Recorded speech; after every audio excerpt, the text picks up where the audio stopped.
গোটা ব্যাটিং ব্যর্থ, সর্বোচ্চ ৩৫, তবু দিশাহারা কেকেআর অধিনায়ক। রাহানে বলছেন, ইস, একজন ব্যাটার যদি ভালো ব্যাট করত।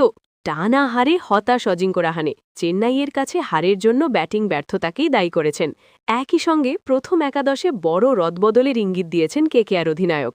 আইপিএলে হেরেই চলেছেন অজিঙ্ক্য রাহানেরা। চেন্নাই সুপার কিংসের কাছে হারের পর ব্যাটিং ব্যর্থতা মেনে নিলেন কলকাতা নাইট রাইডার্সের অধিনায়ক।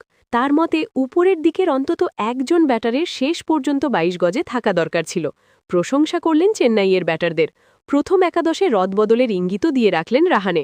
ম্যাচের পর হারের কারণ ব্যাখ্যা করে রাহানে বলেন, আমরা বেশ ভালো বল করেছি। আবার এটাও ঠিক, চেন্নাইয়ের পিচে ১৯০ রান খুবই ভালো স্কোর। চেন্নাই পাওয়ার প্লে খুব ভালো কাজে লাগিয়েছে। পাওয়ার প্লেই ম্যাচে দলের পার্থক্য তৈরি করে দিয়েছে। আমরা বোধহয় প্রথম ৬ ওভারে ৩৬ বা ৩৭ রান করতে পেরেছি। এটাই খুব গুরুত্বপূর্ণ হয়ে গিয়েছে। আমাদের উপরের দিকের একজন ব্যাটারির শেষ পর্যন্ত ২২ গজে থাকা উচিত ছিল। তাহলে হয়তো অন্যরকম হতে পারত। আদৌ কি কিছু হতো? একটা ভালো জুটিও তো তৈরি করতে পারেননি কেকেআর ব্যাটারেরা। উল্লেখ্য, চেন্নাইয়ের বিরুদ্ধে কেকেআরের হয়ে সর্বোচ্চ রান রমনদীপ সিংয়ের ৩৫। প্রথম একাদশ নির্বাচন কি ঠিক হচ্ছে? পরিবর্তনের ইঙ্গিত দিয়ে কেকেআর অধিনায়ক বলেছেন, আমরা শেষ দুটো ম্যাচ যে দল নিয়ে খেললাম সেটা সত্যিই ভালো।